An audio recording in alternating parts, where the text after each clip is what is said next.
tell you something about men. Okay, I'm going to tell you something about men. For the most part, we're idiots when it comes to knowing whether a woman is actually into us. We have no clue, none at all. So, no, but it's true. You're saying your personal brand isn't fueling your clinics? Entertainment is not therapy. And I hold my therapy practices like with a certain level of, you know, there's respect for the colleges there's respect for the psychologists and the therapists who are practicing. And everyone who works for me and with me knows that those are two very different brands.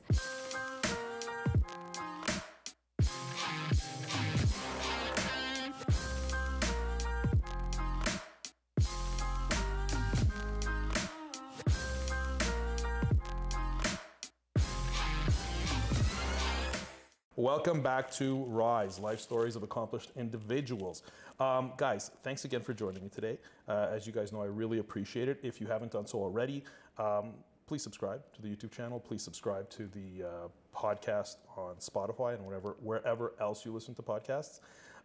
Today, we have Dr. Kimberly Moffit with us. Kimberly, how's it going? Hello, I'm good. How are you? I'm doing well, I'm doing well. You know, you and I have known each other now. We met the first time, I want to say, 7 years ago? Something like that, yeah. 7 years ago? Wild. And I remember the circumstances under which we met. We met because you were at the time being represented by an agency in Toronto. Yes. It was the satellite office of their Los Angeles agency. And, you know, for those who don't know, obviously, like, you know, Canada has a relatively kind of small infrastructure and small presence in the entertainment industry, you know, content and influencers, although it is growing. And so we met because Blair and I were speaking with them, and you were already signed with them. That's right. So I remember reaching out to you. Yeah. And we went out for dinner with your husband Nathan and Valeria. It was so fun. And obviously I follow you on all of your social media. So that's how Kimberly and I know each other.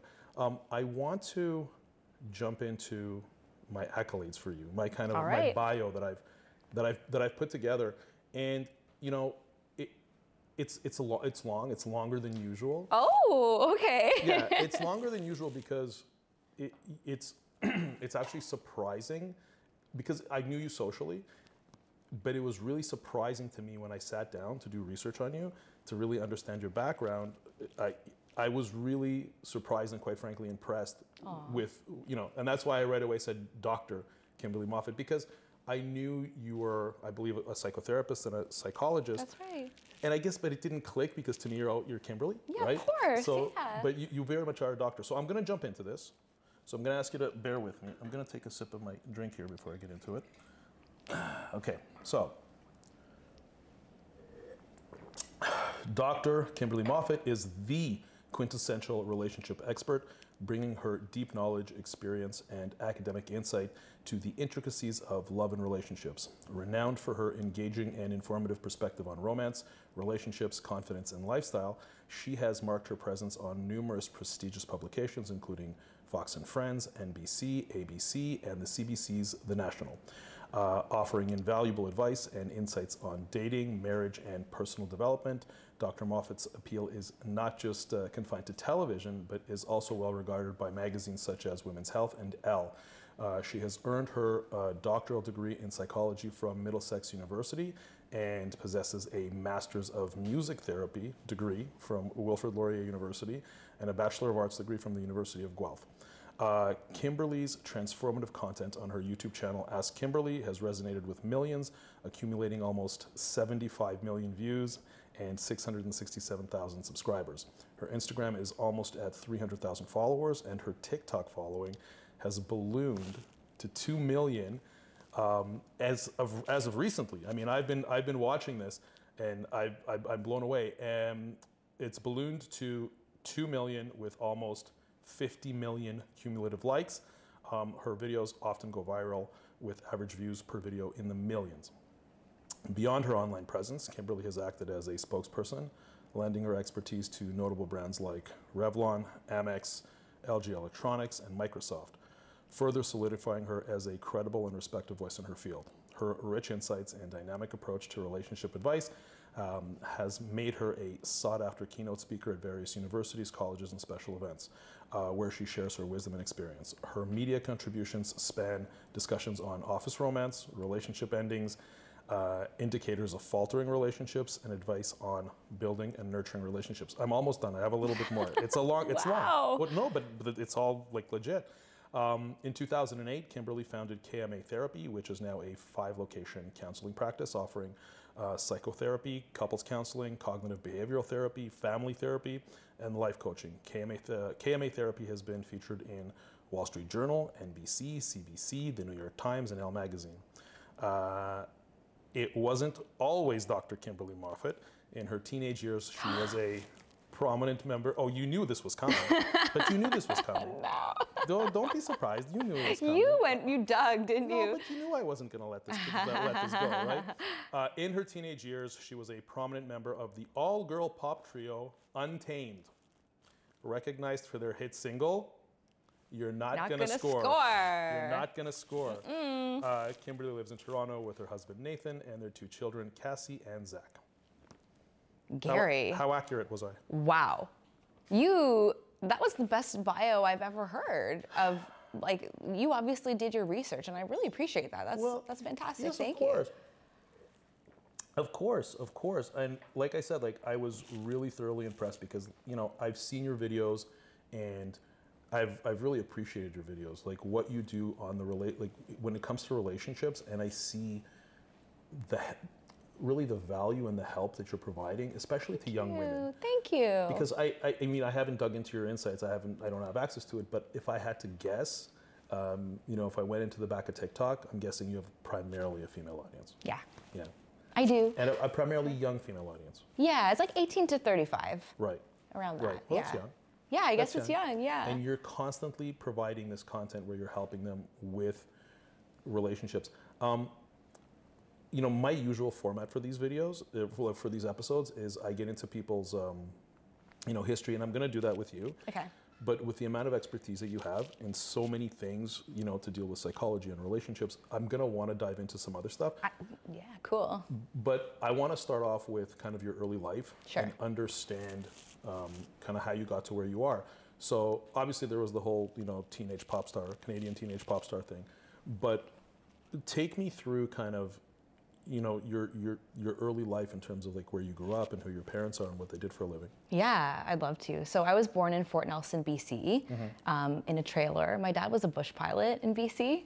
So he flew planes and would deliver cargo to different areas of northern BC. So if all you can see is trees and trees and trees for miles, that's where I was born. My mom was a stay-at-home mom, so she had 4 kids.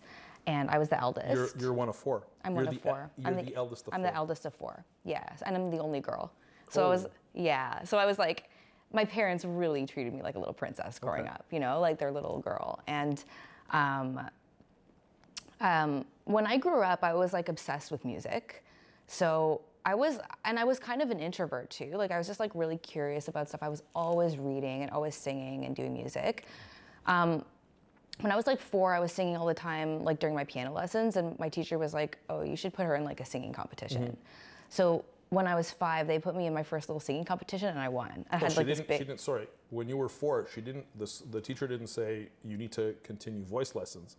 You need to put her straight into a competition. Right. Okay. Yeah. Well, because I was playing the piano, and my teacher heard me singing and was like, "Oh, you can compete in piano, but you should be competing in singing." So that year, my parents put me in my first little singing competition, and I think I came 2nd or 3rd in the piano one, but in singing I came 1st. When you were 4? I was 5. 5. Was my first little competition. So I have a picture of myself with this little trophy when I'm 5 years old, and that's when my parents were and I just would not stop singing. I was obsessed with music, so I started competing when I was 5 in music, and then started doing competitions all the time. So my parents would drive me to the Paris Fair, the London Fair, the CNE, and I would be I competed rigorously from the time I was 5 till the time I was around 13. So you were used to being on camera in front of a crowd. You were used to that already. You got that from a very early age. From a super early age, but it's weird because the nerves really didn't kick in until I was a little bit older. So when I was 5, it wasn't really.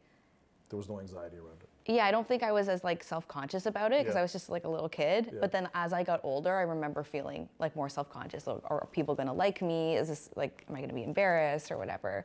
But I was good, right? Like I knew I had a talent, and I loved to sing. So so that kept going until I was around 13. And when I was 13, I got scouted because I was in this little like children's choir, and one of the music teachers was an opera singer, and she heard me sing a solo and was like, I want to coach her.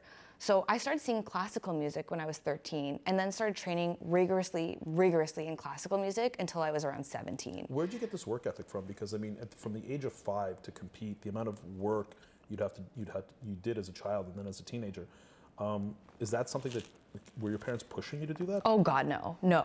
I was just obsessed with music, and I was like a curious little kid, and always like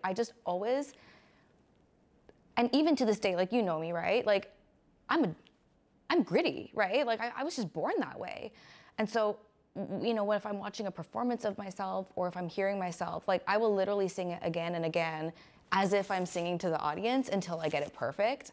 And competing is just so satisfying for me because, like, it's like all that hard work that you put into it, the minute you get to deliver that and you do it right, it's like you get this euphoric rush. And I actually, like, to this day, even when I, you know, get to speak on stage, or if I'm doing a TikTok and I say it just the right way, the way that I wanted to, like, I feel satisfied with that. So there's just something so satisfying about performing and then winning, you know? I'm trying to understand where this comes from, because, like, for me, I'm trying to get from you, and I think a lot of people want to know how to have this spirit, this fire inside of them, because I think it's this fire that leads to, you know, all aspects of success in life on all fronts, you know, personal, your fitness, health, things that you're learning, the way you acquire knowledge. And I'd love to instill this in my own children. So I guess for me, like, when your parents took you to that, you're saying they didn't have to push on you. Not at all. You just wanted to compete and be the best. That's correct. So was that something that you saw? Like, did you have an example of that? Were your parents like that? Okay, so I mean, so what my parents did was probably brilliant on their part, because there were 4 of us, don't forget. So like, we were always competing with each other for our parents' attention. So part of it is like, look, mom and dad, like, I'm winning all the time, you know, like, notice me, you know? But then, like, part of it was also that I think because they never pushed us, it was always like, in a weird way, we got to pursue what we actually loved, which was important. But how do I explain this? So when I must have been 3 or 4, and my mom took me to this ballet performance of the Nutcracker. And I remember being like, Mom, like, I want to dance. And she's like, you can't until you're 5. Same thing with piano, actually. It was weird. I remember being like 3 or 4 and wanting to play the piano so badly. We had a piano in our house. And I would always be like playing the keys and be like, Mom, like, put me in piano lessons. I want to do it so bad. And my mom would be like, not till you're 5. Like, so she made me want it a little bit, you know? And I think that, like, Is that a strategy you think she did, or is that just natural? She just didn't want you performing? I don't know. Like, what? Maybe she felt like it wouldn't be worth the money or something if I was 3 years old, like, taking piano. I don't know. And then there were years where I hated playing the piano or whatever. But I don't know, like, but my parents, like, never forced me on piano, right? I didn't really love piano that much, and I have a younger brother who's like a concert pianist. He was so much better than me. Well, okay. Were your siblings, or are your siblings, as kind of gritty and as like pursuing? Do they have the fire that you have? I probably shouldn't talk too much if they see this or whatever, but I feel like I will speak to. I've got a brother who's also a YouTuber. Yeah, I know. Yeah. ASAP Science, right? Is the channel? That's right. Yeah. Right. So Mitch is my brother, and I would say that because we're both of us, I'll speak to him because we're both kind of public figures, right? And we both have this creative side. Mitch is the one that was a concert pianist, actually. So like, we actually have that, we're both very artistic, and we're both highly, highly perfectionistic. And I think you have to be that way if you're gonna be a good musician, you know? So it's almost like the things that led us to be good in music made us be great creators. So Mitch is, when he creates videos, he is, you know, absorbing himself for 24 hours to 48 hours in the artistic, like in the story of it, depending on what he's creating. But no, he's also just like me, you know, and we competed with each other a little bit too, so. How do you instill this? So you have a 9-year-old daughter. I do. Is she like you? I don't know. I think Zach might be a little bit more like me. So Zach is my son. And he looks like me, sounds like me, talks like me. So I think in terms of his personality, he's gonna be more like me. But my daughter has that fire too in certain ways. So like, but I think with kids, I know we always want them to do one thing or whatever. Like Cassie does judo, and she's a little tank, you know, like she's beating boys that are like 2-3 years older than her and bigger than her because she wants to win. So I don't think she is going to be into the arts in the same way that I am, and maybe my son is.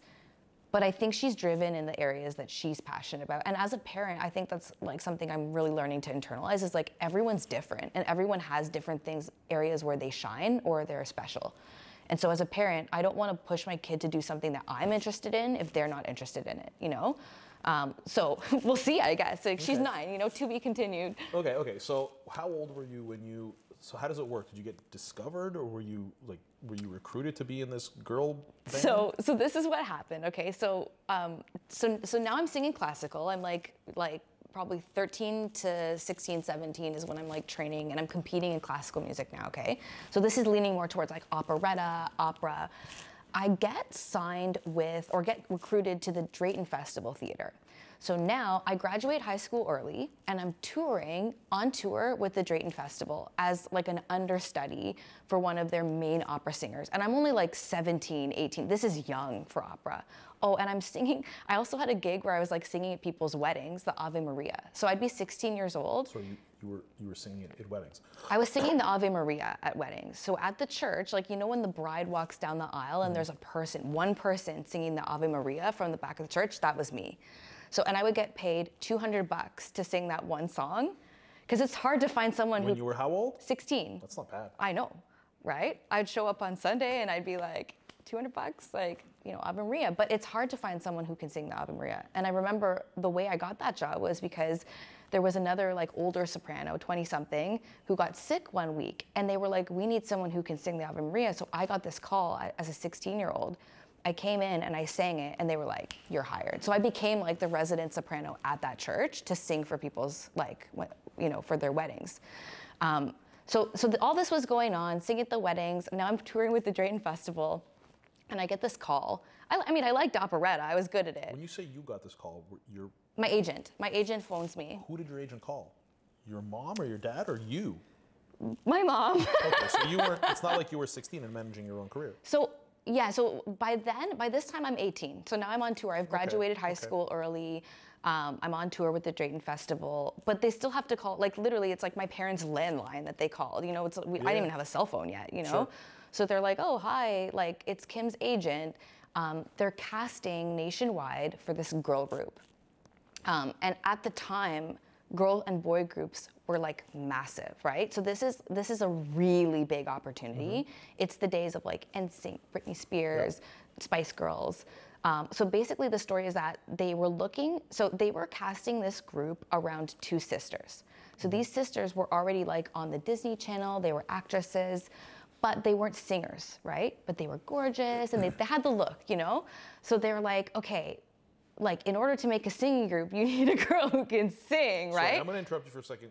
When you're doing the editing, I want the editors to do a Google search of Untamed and Kimberly Moffit, and I want you to pull up a picture and circle you, because in the beginning, I had a hard time figuring out which one was you. Oh no. But then I figured it out. I was like, oh my God, that's Kimberly. I know. So guys, pull it up. I'd like I to see don't it even pop look up like here. myself. I'm a baby, you know? Yes, and we were all kind of like looking alike, you know what I mean? Like in our outfits well, you had the and same, everything. you had the same look. You were all blonde, I yeah, believe? at a time. We went through all kinds of stages because this lasted a really long time, right? Like how long were you doing this for? 3 years. Okay, so hold on. So you got signed to this girl band. Yes. So basically I went in for this audition, and so here I am coming off like an opera tour, and I'm like, I think I love pop music, right? So I sang my heart out. I was saying like a Christina Aguilera song, but there were like thousands of girls that were auditioning for this. So this is a big deal, right? Okay. And I was cast. So after like a week of whatever auditions, they cast me as the 3rd girl, and I was like super excited. We got signed. And so this was like definitely, you know, the big break that I had been waiting for. So I got to live my dream for like 3 years as a teenager, you know? Okay, so I gotta ask, so the group is called Untamed. Yes. So did you have to step into this like teenage angst, uncontrollable character, or was this close to who you really were?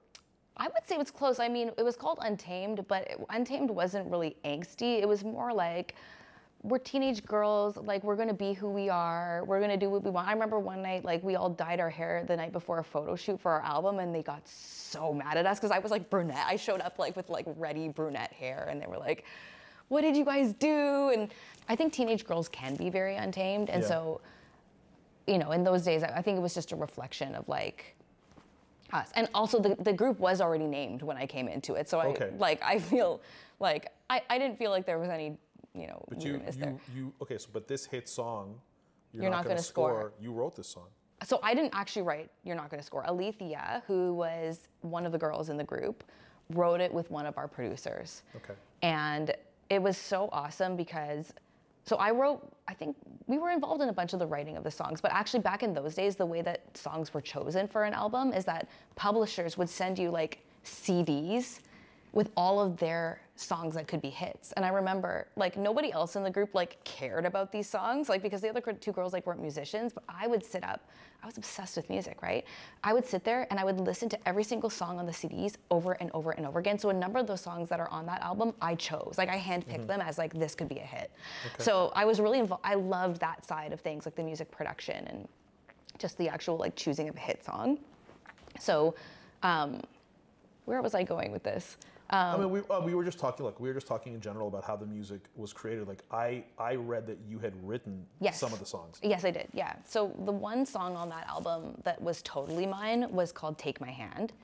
It's the only one that's more like a ballad, and that's all me singing it as well. So that was kind of like a little bit of Kim on that album, you know? Yeah. Do you think that, I mean, look, obviously the subject matter when you're talking about teenage girls, and even now in kind of modern music, whenever there's like young female or male performers, relationships are really a big thing when people talk about love. In music, it's like it's subject matter that's continuously repeated. And I think just as human beings, there's a lot of interest in relationships, how they begin, how they end, in between, anything to do with human relationships. But do you feel that kind of early exposure to really diving into these songs as a teenager kind of led to your career path? 100%. It created this interest in really exploring romantic relationships, which is what you're known for today. Yeah, totally. Well, I feel like with songwriting, which is something that's like so dear to my heart, and actually I still do it today, and I still have producers that I work with like now. I saw on your Instagram bio, yes, music coming out. I know. So I haven't decided like how and when I'm going to release it, but I create it like literally just for fun. I think at some point like I'd love to write for other artists or like just have my songs be like performed by other artists. But I'm still obsessed with music in that way. And so I think the process of creating something, like when you're dealing with something romantically. Yeah. You mean personally, like when you're dealing with something romantically? Yeah, like personally, for me, if I'm dealing with something romantically, or if I'm dealing with something in my life, one of the ways that I cope with that is I create. So it could be that I write a song that helps me express that. And that's how you make relatable things, is that you go through something and you express it like through a piece of art. And I see my videos as like very much the same thing. Like, I don't know if you've noticed this about my work, but like I don't make bullshit, and I really try hard not to.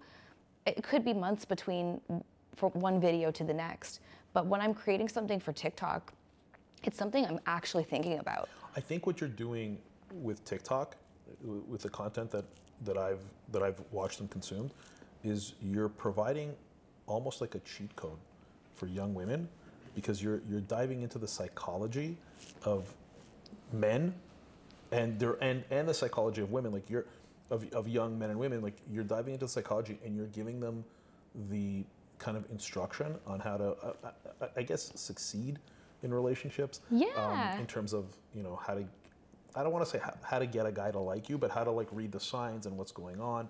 And you're providing this kind of transparency that I remember for myself as a teenager. Obviously, you and I both, like, we didn't have access to any of this information because social media wasn't around. Totally. And you're providing this like cheat code, or if you will, like a blueprint So that's where I feel kind of your content is, and that's the value that it provides. It provides a lot of clarity, and I think it's also interesting because I don't want to. It's not scandalous, but it's what's the word I'm looking for? It's beyond interesting. It's not engaging. It is engaging, but the word will come to me. But okay. It's intriguing. People want to understand this of all ages. So in any case, but just getting back, I want to get back to the chronology of your story. You finished with a girl band. Yes, I finished with a girl band. So was it a scandal? Did you guys break up? Was there a fight? There was never like a hard. Well, so like what ended up happening was I've never told this story like to anyone before, but I was kind of sick. Like after 3 years, like we'd broken Canada, so there were parts of like Quebec that we couldn't go to without getting recognized, and we had bodyguards. Like the Canadian music industry, at least that time, was very small, and the barrier to entry was very high. Yeah. So like we had a great career in Canada, but in the U.S., like we were traveling there all the time, but we never broke in the U.S. Yeah. So I was like, ugh, like F this, like I'm ready to go back. I had FOMO. All my friends were in university. I was missing out on it. Like I really, like, deep down wanted to have that experience of, like, living in a house or going to res, like all my friends did. So as weird as that sounds, like, that's what I was feeling at the time, especially because I felt like we weren't progressing. And so anyways, what ended up happening was it was in my contract that I wasn't allowed to go to auditions during the time that we were signed to this group. But one of the other girls... Auditions for yourself? Yeah, like an audition, if I wanted to audition for a TV show or anything, like I wasn't allowed to go while I was under contract. So you were under exclusivity. You couldn't do any content creation or be a part, well, there wasn't really content creation like it is today. Yeah, I was exclusive to this record contract that I was under, which was like, it was basically like the Lou Pearlman. I had the Lou Pearlman deal of record deals. It was very bad. It was like what they put all the girl and boy bands under. So basically what happened was, but the other two girls didn't have that clause in theirs. And I don't know, I think it was, I think it's because their parents were a little bit more involved. Like this group was cast around them, right? So I was literally like the hired gun for this, And so, so anyways, one of the girls gets a call, oh, you have an audition. And I was with her, like we were out at some event or something. So she was like, oh, you might as well like come with me to my audition. So I show up and it's an open call. And the casting agent's like, oh, are you gonna audition too? And I was like, well, I don't have any music, but like, she's like, oh, just sing something. And Alethea was there and she was like, oh, just sing something for them, So there's 400 girls and I get cast.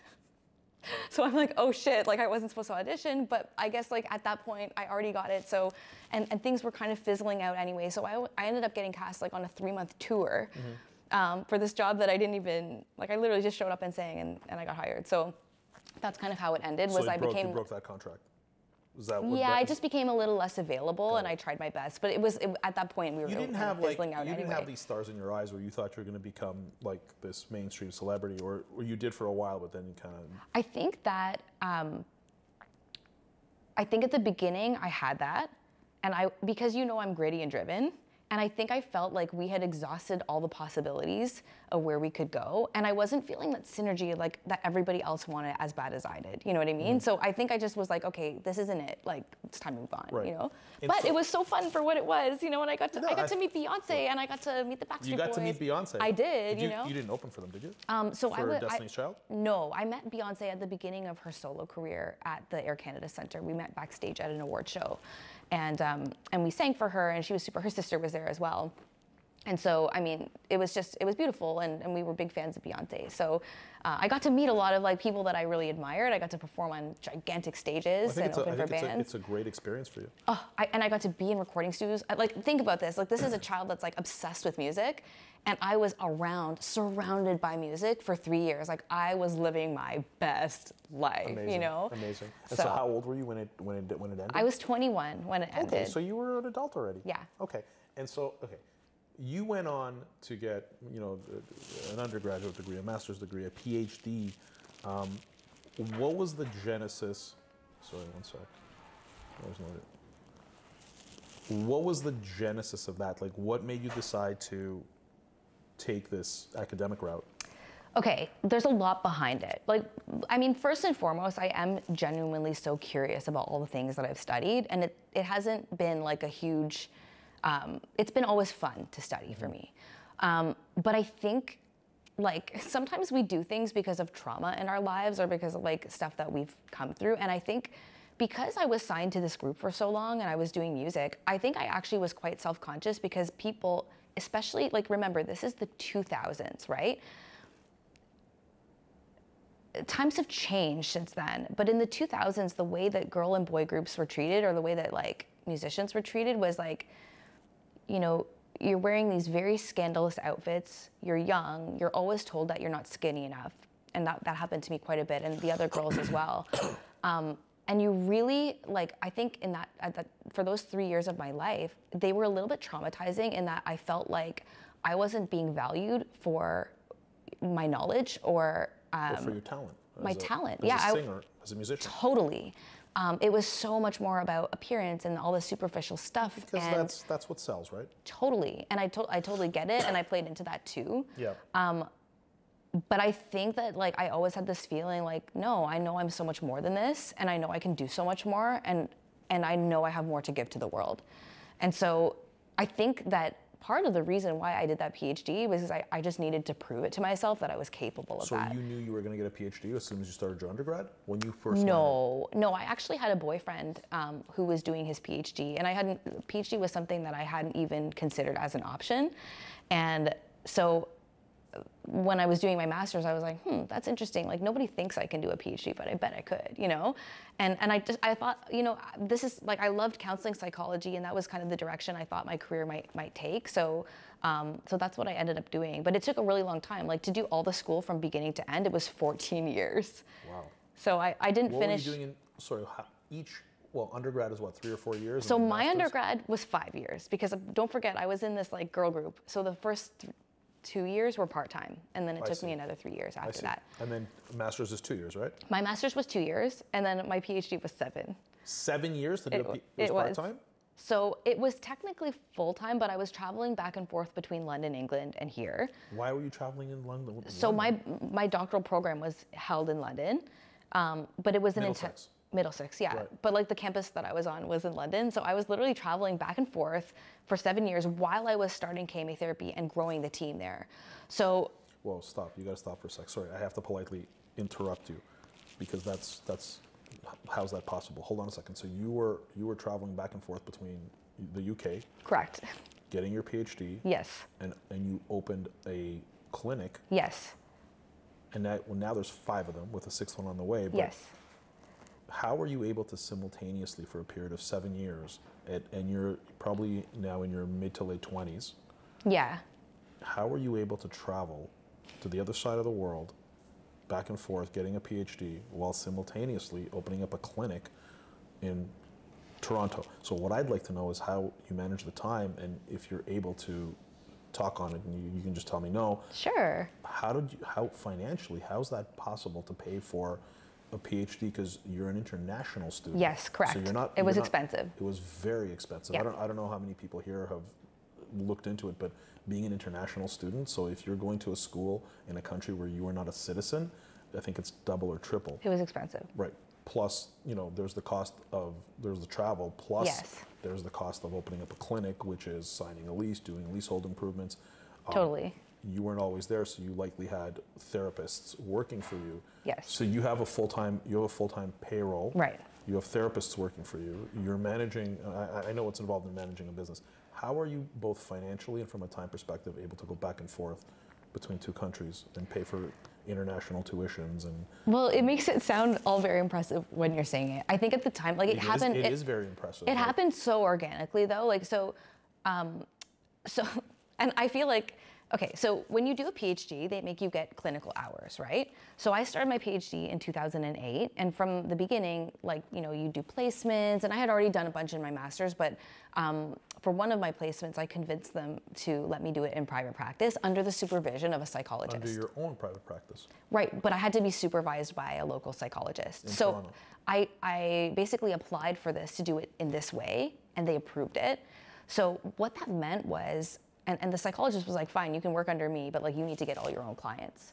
So at the time, I was really interested in Robert Kiyosaki's Rich Dad, Poor Dad. You know, that was like the first little financial book I read, and it was all about passive income, right? And I got excited about this concept of passive income because I was like, oh, you know, one day I might get sick or I might have a family and I would love my money to work for me. So here I am doing this internship. I started a website, kmatherapy.com, and I learned everything I could about SEO to get people in, you know? And so my goal was to get like a few hours to get the hours I needed for my PhD program. But what ended up happening was that I like filled my therapist schedule of like 40 hours a week, like instantly. Your own personal. Correct. So now I'm a therapist who's a trainee who's seeing 40 clients a week under a psychologist because my marketing skills were good, right? Because I was able to SEO my business. This was 2008. Component? I just watched like probably hundreds of hours of videos on how to do SEO. This was 2008, so it was like when SEO was becoming a thing. And I remember finding out this hack on, this was something like, it took me hours or days to figure this out, but I was like playing with Google Maps and trying to figure out how to hack it. And there was one moment where I figured out a little tagging hack that instantly made my Google Maps listing go to #1. And I don't know, I remember refreshing the page and then my practice was like #1. Here I am like 2 months in, right? And my practice is #1 on Google. And so you just have like an ongoing, like through submittal forms and phone calls, people contacting you saying, you know, I need therapy. Yes, and this is like 2008. And then like, this is now like 2 months into me starting my own private practice, but it's just to get hours for my doctoral program. I get a call from Cosmo TV and they're like, we're looking for a relationship expert just like you to answer questions on relationships. And I was like, well, of all of the relationship experts in all of Toronto, why would you choose me? I'm literally 25 years old. Like, there's actually probably people who are so much more credentialed than me because I'm just starting out. I don't even have my PhD yet. And my husband, Nathan, was like, Kim, like they chose you, you know, you were #1 on Google and they saw your picture and they saw you talking on the video, like just go. So of course I dressed all in pink and I was super excited about Cosmo TV. I showed up and I was like, I just tried to use all the speaking skills that I had from my past to show up and do a good job and talk about office relationships. And I don't know, I think something clicked in that moment where I was like, wow, I never knew that being a therapist or a psychologist could lead to doing like fun media, like the stuff I used to do when I was in the group. So it was almost like I could combine two of my interests at once. And I think in that moment, something really clicked for me. And and this was what year? This was 2008. So content wasn't really a thing, like even social media wasn't around. It wasn't even around, yeah. This was just on local TV shows. Okay. Yeah. Okay, so you started appearing on local TV shows. Yes. And that's how you kind of started getting your media footprint. That's right. So then you eventually, and again, you're still traveling back and forth from the UK. Yeah, all the way up till like 2015, I did. Wow. So for another 7 years after that, you continued to study. I'm still not getting kind of an understanding of how you were able to manage all this. So now you're a media personality in Canada. Yeah. You have a practice. You're building you're seeing clients, right? And you're traveling back and forth. So I'd like to know, I'm sure the people listening would like to know, how do you manage that kind of schedule? So actually, the funny thing for me is like people will always say things like, Kim, you must be so busy. But I think like if you're managing your schedule, right, you're actually not that busy. But the key is like, it's not like I just answer emails right away. I don't. I like ghost people. Like, I'm making myself sound so bad right now, but like, the reason is because I get so absorbed in creative tasks and I give myself the grace of giving myself enough time to absorb myself in the things that I'm interested in. And I think during this time, I knew that was what I needed to do to be successful. So I might not get back to people very quickly and I might not be the best like integrator in a business, but I know that the things that were really, really important required me to fully absorb myself in them. So whether that was, writing the PhD or, growing the business, how do I explain this? I didn't know how to grow a business. I was a complete rookie and all of the things I did, I made mistakes at first. So for example, when I hired my first person. Like, I didn't know what I was doing. This was like a doctor, a psychologist, or a psychiatrist? It was a psychotherapist. I hired two at a time, and I also hired like a full-time assistant at that time.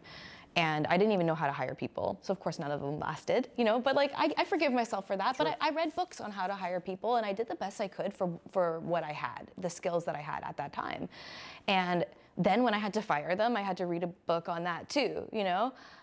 So every step of the way, it's not like there was someone there to say, this is what you have to do. I didn't have a coach.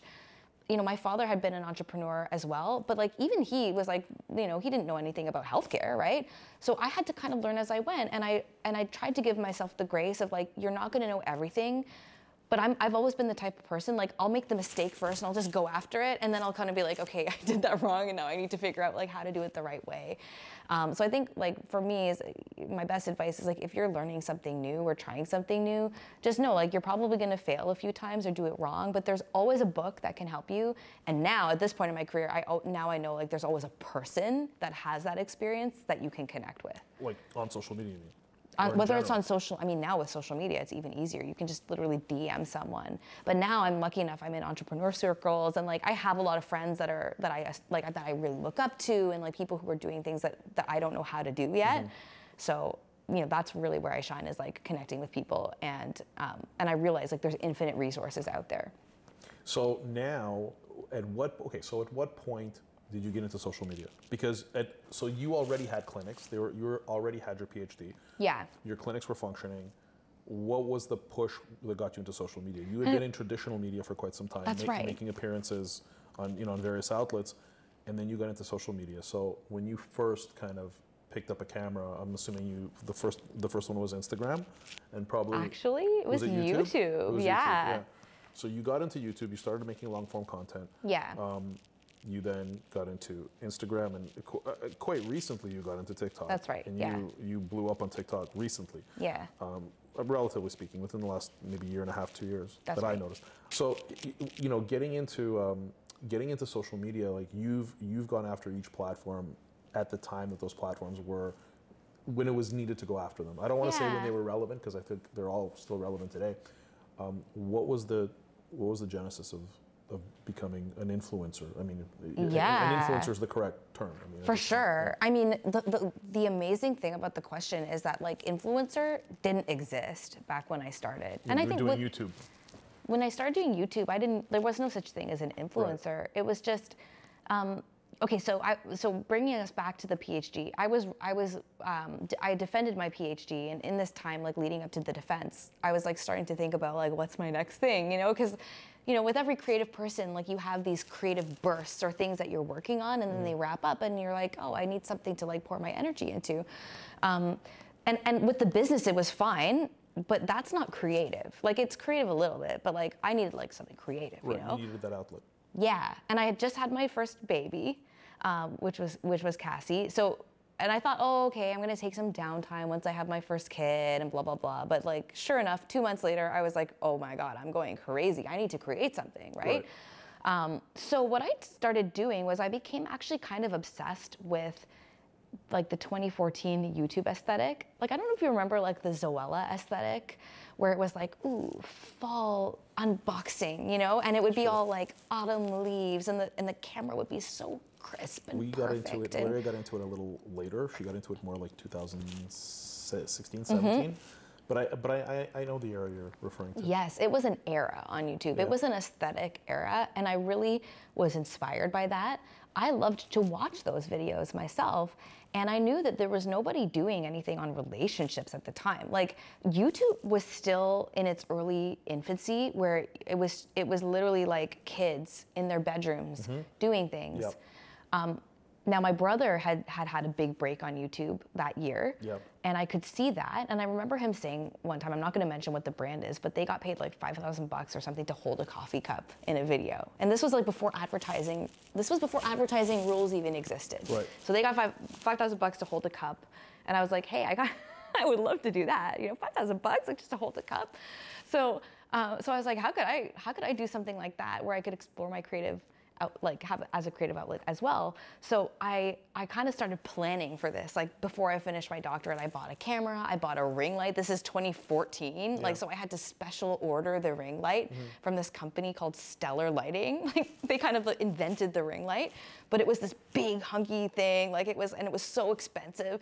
And I got the camera, and then before I finished my dissertation and my defense, I started playing around with it in my office. Yeah. And so this is for long form. This was for long form. And so what I did was when I went back to the office and I was seeing a few clients, like after I had my baby, I just started filming like, one video a week, and I would film it in between sessions or just when I was at the office. But I made a commitment to myself. I was like, okay, I'm gonna make one video a week, learn how to edit, do all those things, and try it for a year and see if something sticks. But within that year, I had like at least 100,000 subscribers. So I think when I got to around 5,000 subscribers, I was like, ooh, I'm onto something. Like, this feels good. And of course, I was doing videos of like all different topics. It was like, oh, how to save your marriage, or like how to deal with divorce, like topics that I don't talk about now as much. Sensational. That was the word that I couldn't figure out before. Sensational? Sensational. Okay. Your content today it's sensational, but to me, that's not a negative word. No. It's not a negative word, but it's sensational because the subject matter is sensational. Yeah, because everyone can relate to of course. relationships. Yeah, Yes. so, but at the time, what was interesting was I was seeing a lot of so at this time I'm already 30, right? Yeah. So I'm talking about things that people in my practice are dealing with because I'm seeing couples and everything like that. So I'm like, oh, how to spice up your relationship. So you were getting the subject matter from kind of real-time conversations you were having with patients. I was just like trying to think of things that people might be able to relate to. But then what was so interesting was I did a video on how to like body language signs that someone likes you. And boom, viral. So it was like, but I can see why. Right? So of course. compelling, right? Like the subject it's like, who wouldn't want to know that? Are you kidding me? If when I was single, back in my single days, a long, long time ago, and when I was dating and going out and stuff, if I had a professional explain to me, hey, look, because like, let me tell you something about men. Okay, I'm going to tell you something about men. For the most part, we're idiots when it comes to knowing whether a woman is actually into us. We have no clue, none at all. So no, but it's true. It's completely true. We don't know. Right. We have no clue. Even when a woman tells us, we're kind of like, really? Like we're always shocked when we find out that a girl. Right. Okay. I won't get into the first time Valeria and I kissed. I mean, I was shocked that that even happened.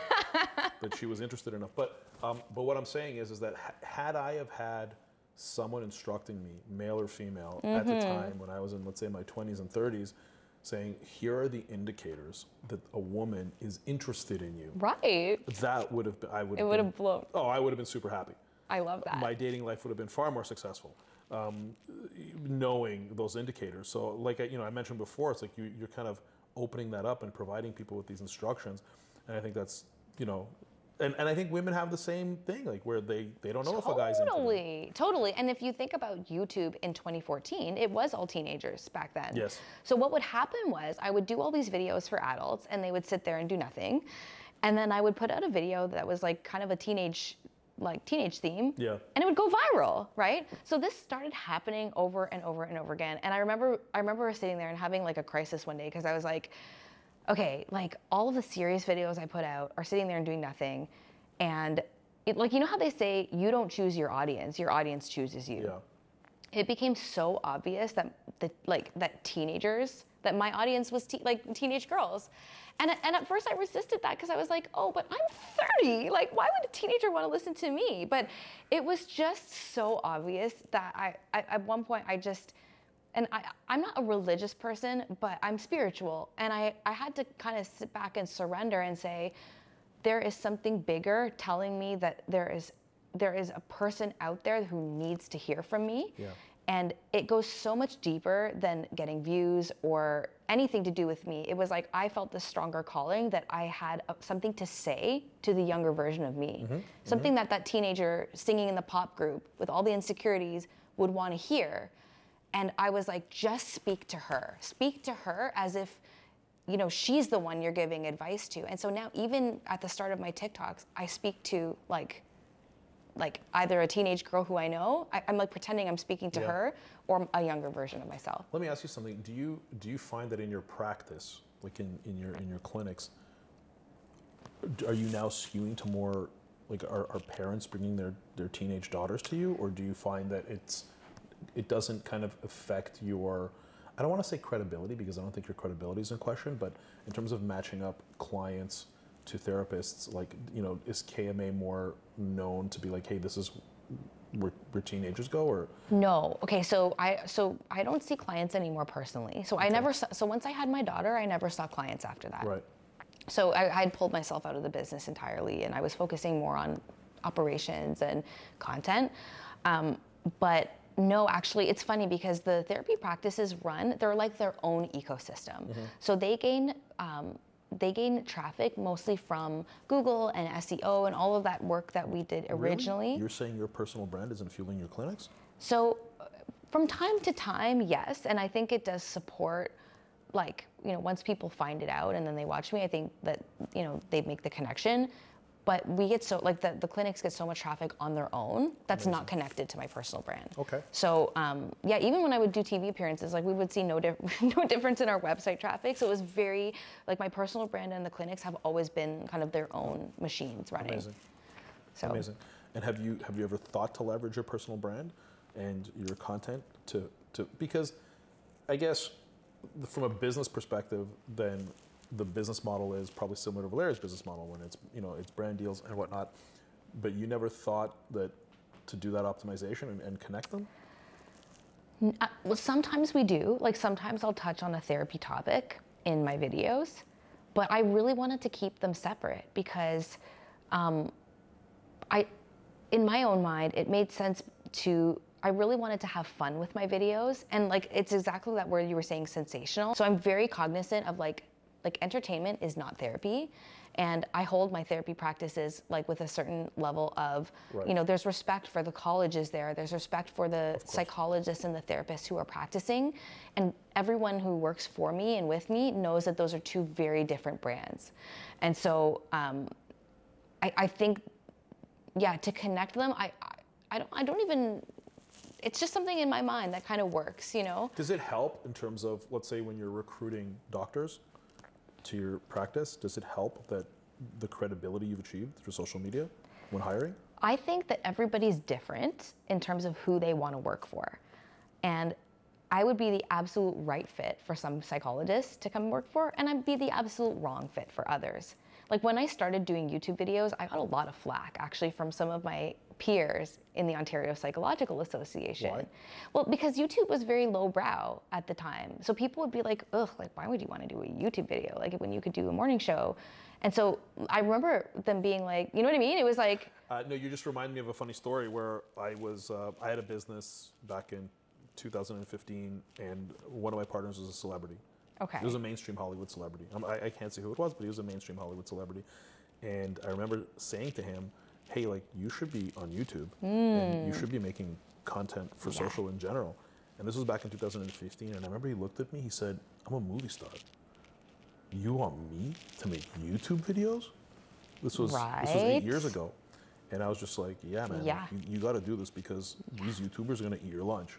Because you're still a feature film actor now, and you're getting these, like, you know, kind of title roles or main roles.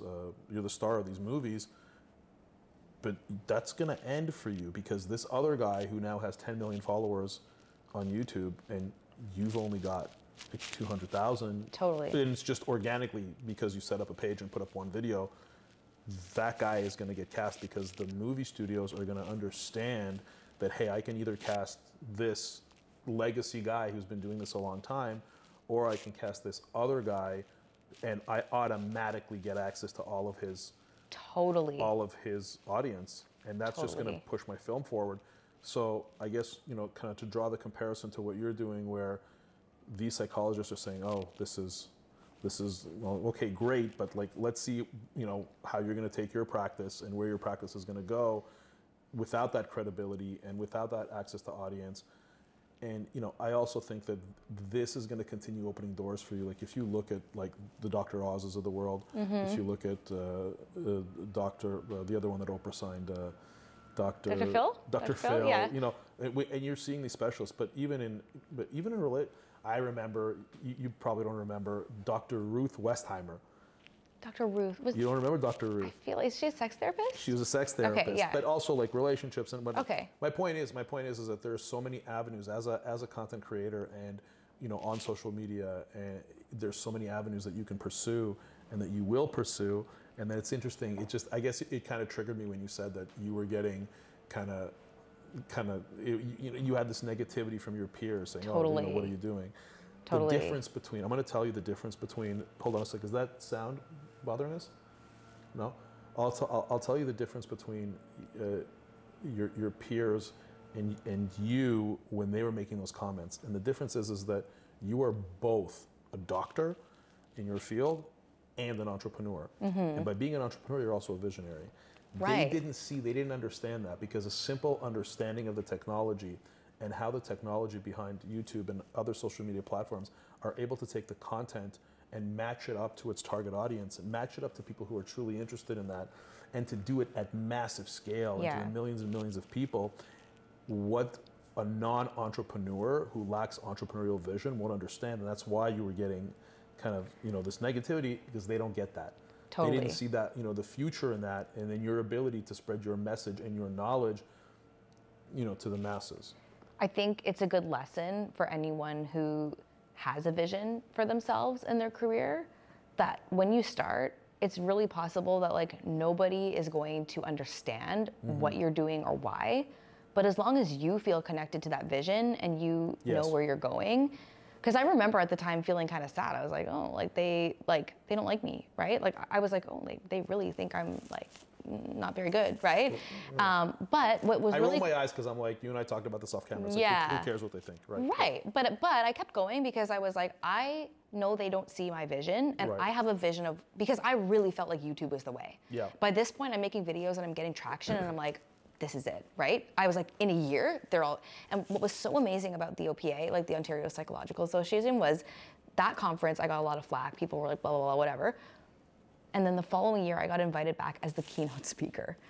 So, and it was like to recognize, like to teach psychologists how they could use social media in their practices. So it was cool to me that it was like just a year later, I was getting recognized for like what people couldn't understand the year before.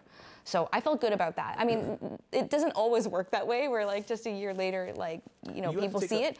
But you have to take a leap of faith, and I think as all people do who are going into any type of social media, where there's no, even with this podcast, like I'm not monetizing this. I don't have that kind of scale yet. But for you, back then going into it, it's not like you threw up your first video and you got a call for a brand deal in Exactly. tens of thousands of dollars. Yeah. So you had to keep going, and it was probably costing you, whether it was your time or you had to hire some people for editing or whatever it was. So you continue to invest into it. And so I think that's a big psychological hurdle, is to continue. It's almost like the definition of insanity. What is it? Like you keep doing something and it doesn't change and you keep doing it anyways? So, yeah, but at the same time, like I was seeing my stuff grow and get traction. And for me, that was enough to reassure me, okay, you are going in the right direction. Like the more people followed, the more I realized, okay, this is reaching someone. And even though I can't see them or give them a hug, and I don't know who they are, but I know someone's watching this. Right. So it did impact me in that way, where I was like, wow, like something's happening here and it's big, and I know it's gonna be big. So like that kept me going. But then what else was I gonna say? Also, I just loved it. I loved, like, me, like I'm creative, right? So like this is my jam. Like I'm editing, I'm trying to like learn as much as I can about the cadence of a video and like how things need to be said to like get traction or whatever. So like I learned about how to do my hair, or like what to wear on camera that people would like, or whatever, just like, or things that would like be more compelling to watch. So do you know, sorry to interrupt you, I apologize. I apologize. I have something I wanted to say. I think you are the perfect kind of illustration and living proof of something that I've been saying for years, where that formal education, because I get asked a lot about my opinion on like formal education, university, college, whatever.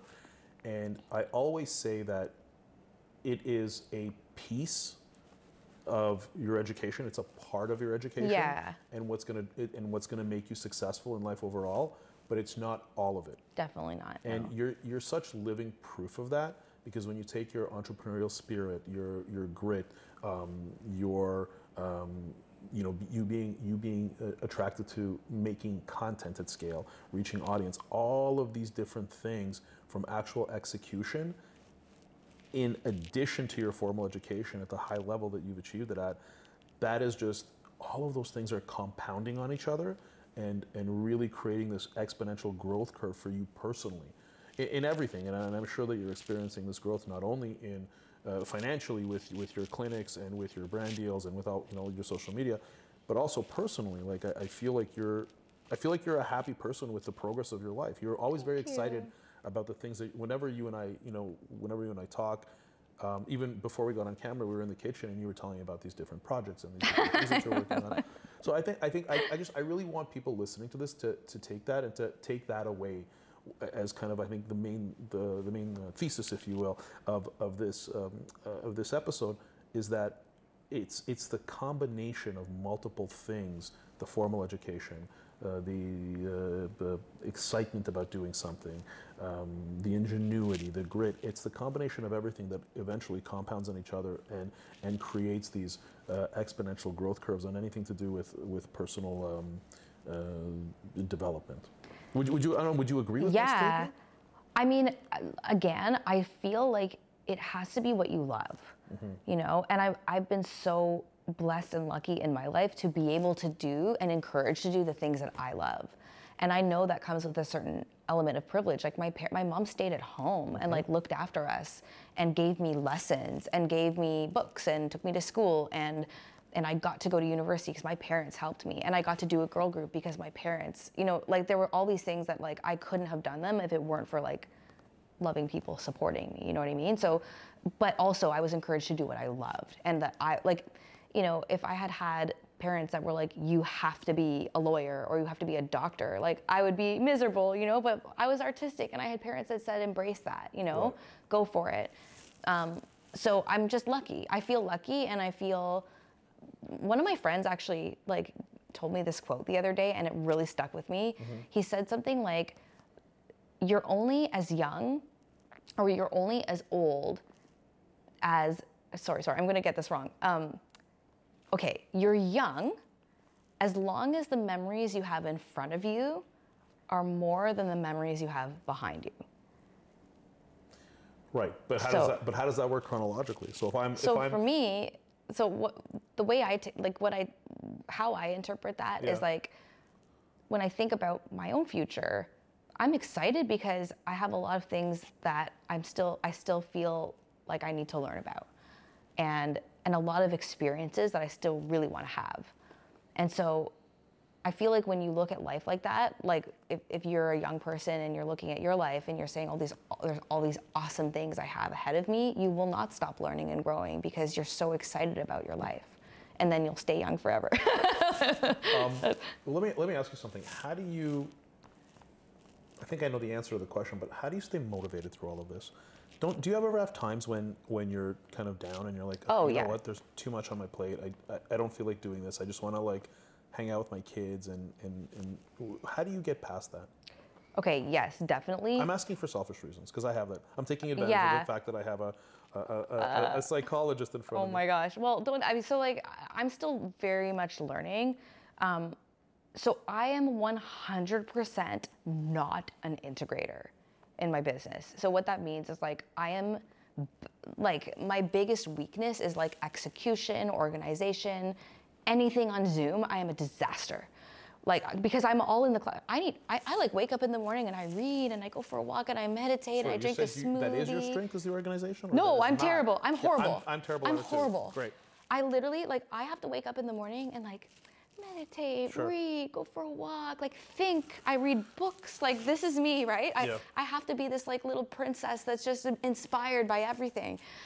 But when it comes to people trying to get a hold of me, it's like I'm bad, right? Yeah. Or if I'm leading a Zoom meeting, it's like by the end of that hour, I can't do anything for 2 more hours because I'm exhausted by it, you know?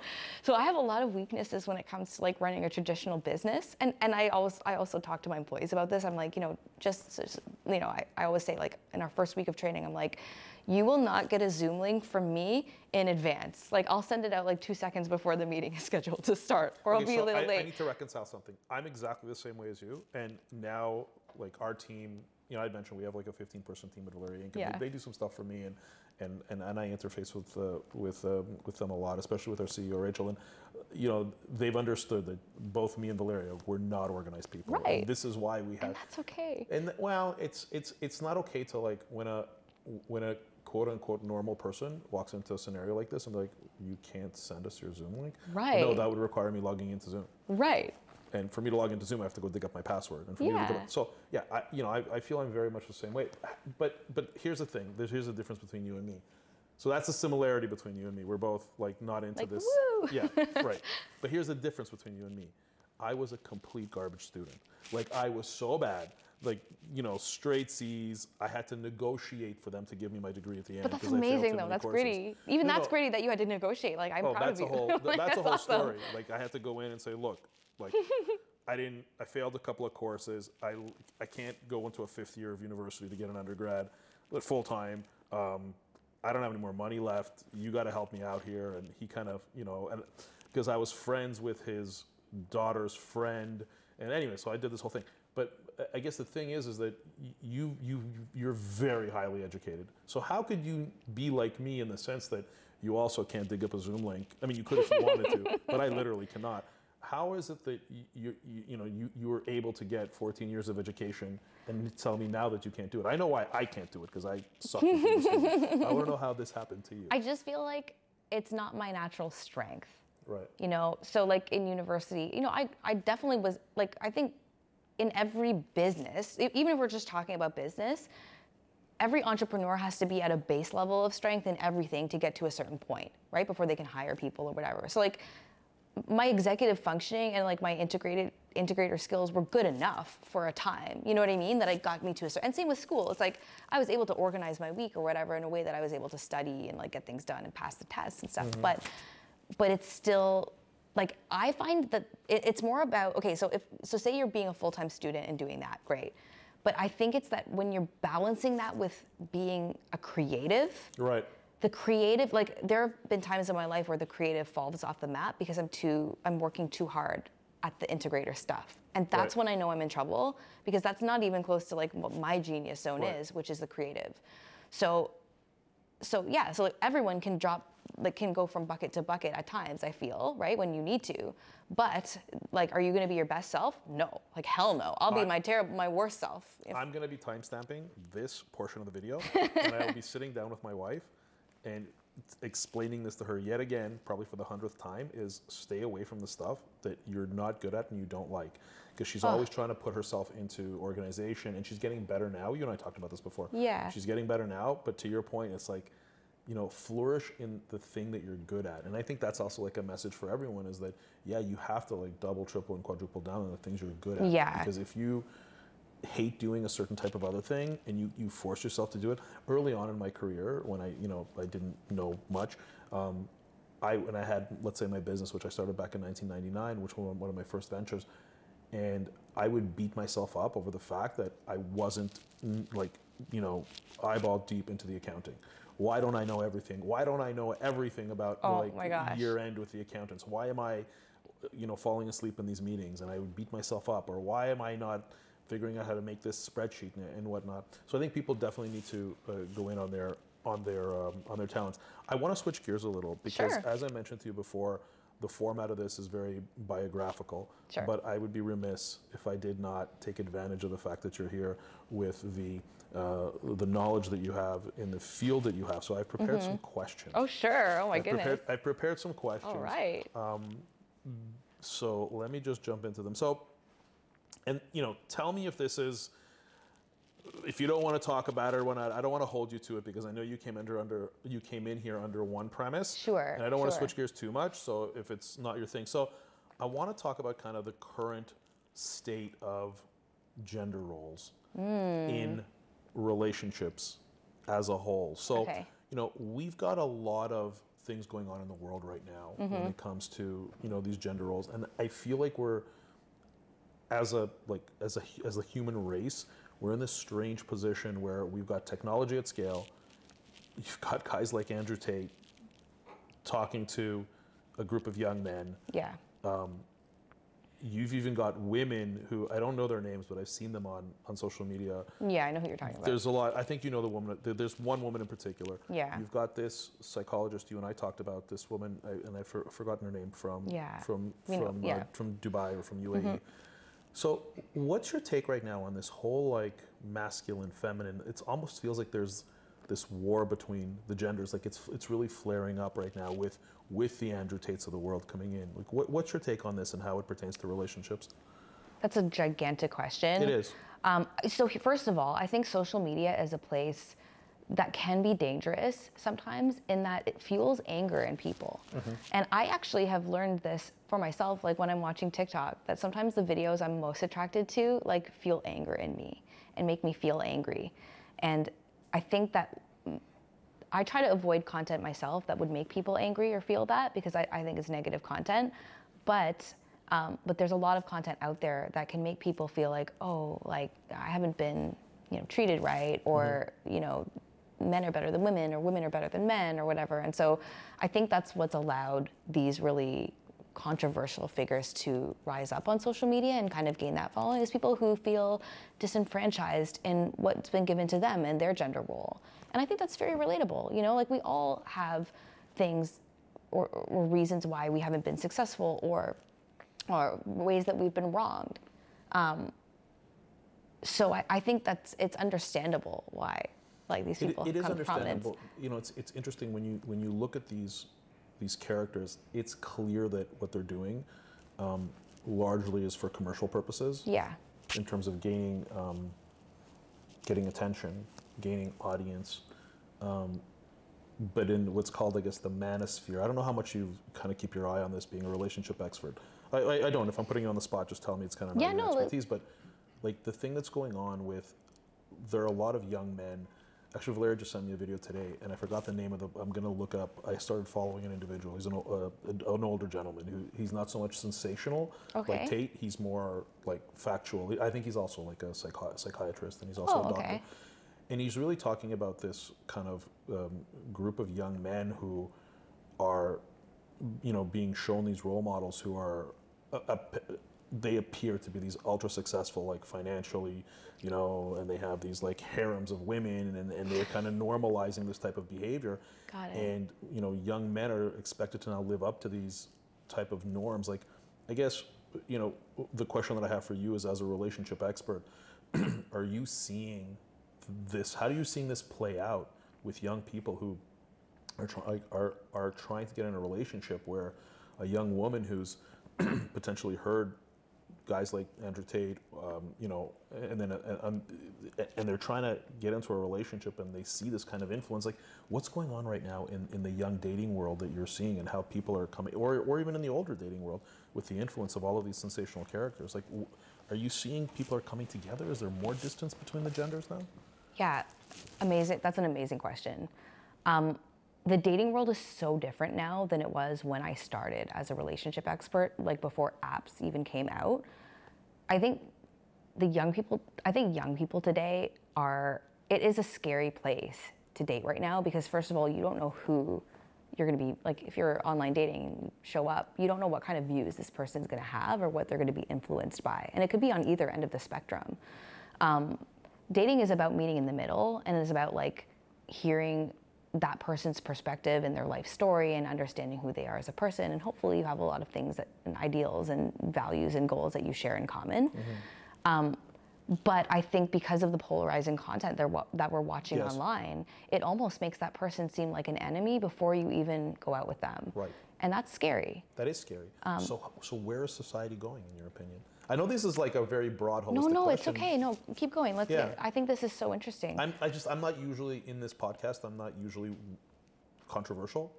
So, I keep my controversial thoughts to myself. That's okay. But I really wanted to take advantage of this time with you, because You have such a keen insight, and quite frankly, you're a doctor of this stuff. So I'd be remiss if I didn't get into this with you. So I'm concerned about the future. I'm concerned about my children, my 3 boys that I have, you know, and I'm concerned about what's going to happen in terms of this conflict going on between men and women, and how do we continue to propagate? And, you know, I'll tell you, like, young people that I know, even young people who are in their 30s who are looking to get into relationships, I keep hearing these roadblocks and these expectations that are created by these sensational characters. Where do you think we're going as a race? So I think one thing that I've noticed in my own practice, you know, through our therapists and through, you know, just even in the comment sections of my videos,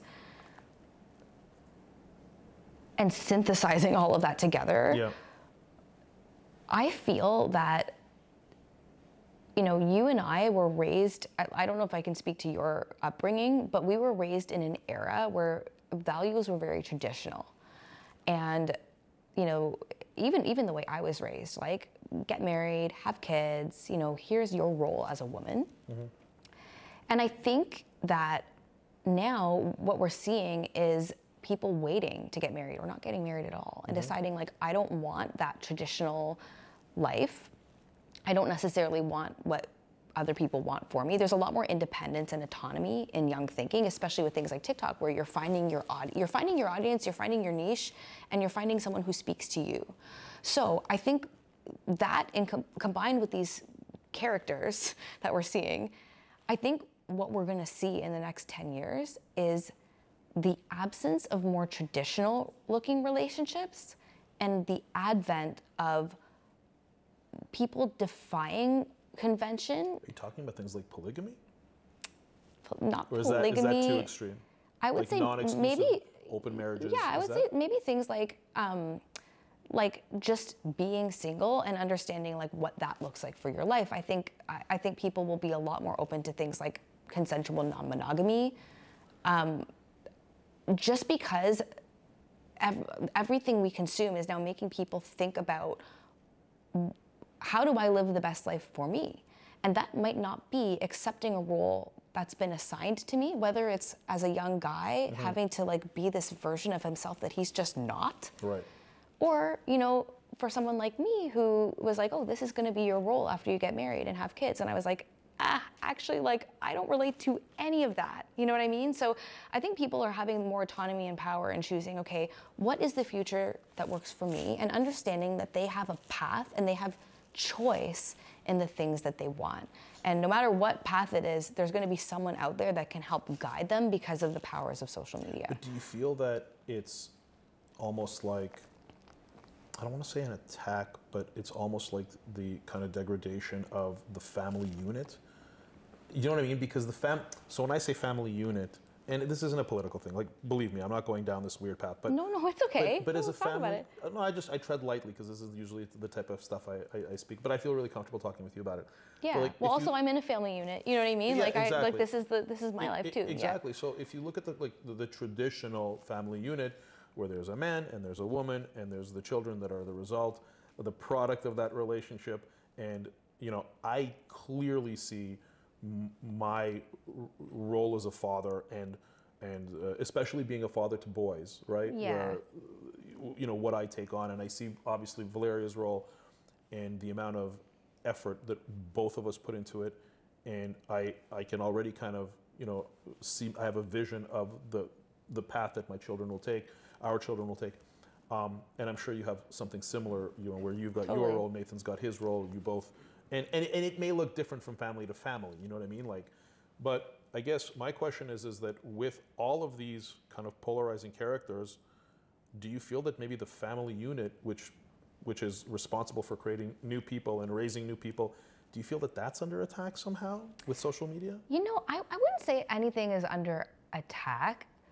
I think that as society evolves, we always find new ways of doing things. Like, if you look, I mean, you know, back to, like, when tribes, like, you know, my family's from India, right, where it was like there was never just like one traditional, like, family of origin. It was always like aunties and uncles and grandparents, right, and then other families that lived with you. So, like, I feel like the family unit is kind of defined by where you are and when you are in history. And right now there's kind of this traditional family unit, but I know from being a therapist that families can look however you want them to look. You could have 2 moms, 2 dads, you could have your aunts and uncles or your grandparents who raised you.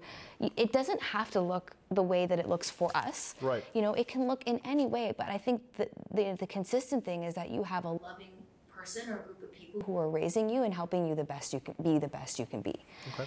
And so that's what my definition of family is, because I've seen it happen in so many different ways. And I know that when you have that, sometimes that might be more beautiful and more nurturing for you if you have a grandparent raise you than if it is your 2 parents, because your parents can't raise you, or they don't have the ability to, or maybe they aren't around. So so I don't know if it's necessarily the family unit being attacked, but I just know that I think I think people are going to find different ways of doing things, and with more knowledge comes like more choice. So I think we are probably going to see less traditional marriages, less traditional relationships, and I think, like, even if people do get married, I think we're going to see that age get pushed way back until people find the right person. I'm a fan of free will. I'm the biggest fan of, people doing what they want to do. But I guess for me, where I have a genuine concern, and we don't need to come to a kind of a conclusion, because I think this is going to be an ongoing discussion forever, at society at large, but free will is being so influenced right now by technology. Because if you think about how these characters are able to amplify their voice through sensationalism, to get across concepts that, I mean, they're really opinion-based. Like the fact that some men honestly believe that it's okay to have multiple wives and multiple children and they should all live together. Like, that's something that people are talking about. Right. And whether we agree or disagree with it, I think that technology is so efficient at spreading ideology that, what ends up happening is that we don't actually have free will anymore. I mean, especially when we're young, especially like, when my children get old enough to start really consuming content on the internet, I try to really control it as much as I can right now. But once they get past a certain age, and they're still formative, like in their teenage years, you and I didn't have these voices in our teenage years telling us, hey, you know what, like as a man, it's okay to not commit to a woman. It's okay to have all of these different women in your life. Like, so do you really have free will anymore, or are you taking on the free will of other people who are just better communicators and able to take care of the algorithm? I'm not really looking for an answer. I see what you're saying. I don't know that there is an answer. I just feel that it's a real danger to society, right, like especially maybe impressionable young people. Yeah, I see what you're saying, where it's like if you find a leader that's charismatic and strong enough to follow, they might not have the best intentions, or they might not even have the best solution for you, but they're charismatic enough that you'll follow them. And I think that whatever platform you're on, I think that's pretty dangerous. You know what's dangerous about what you just said? Is that they're incented financially. So these influencers, they're incented financially to, you know what I mean? To spread a message of hate or, whether it's hate or whether it's just their personal opinion. I don't want to get into judging them. I don't want to talk about Andrew Tate too much, but there are some things that make sense that he says. He's talked about how the family unit is important to them, but he's also talked about some other really weird stuff. So these characters they're all over the place. Okay, I want to switch gears a little, and I want to talk to you about online dating, and I want to talk to you about these apps because you are younger than I am. Yes. You are younger than I am, but I believe that you were already in a committed relationship prior to. Right. Yeah. So when I met Valeria, it was literally the beginning of the whole online dating world. No way. It was the beginning. So Valeria and I, when we met, we were communicating by BBM. Okay. So if you remember BBM, of course, which was on the BlackBerry platform, that was before social. That was before Instagram or any of that. That was before Tinder. That was before anything. Wow. Okay. We met through friends.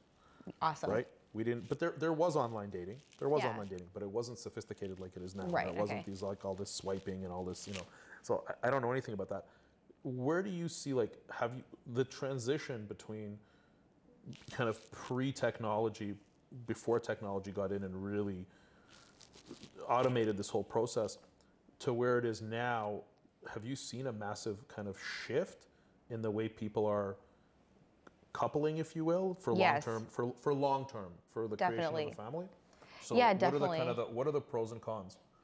So, yeah, I mean, when you and Valeria met, that might have been right when I was starting my practice. And you know, Nathan and I have known each other, like, we met when I was like halfway through my master's, right? Like in a club.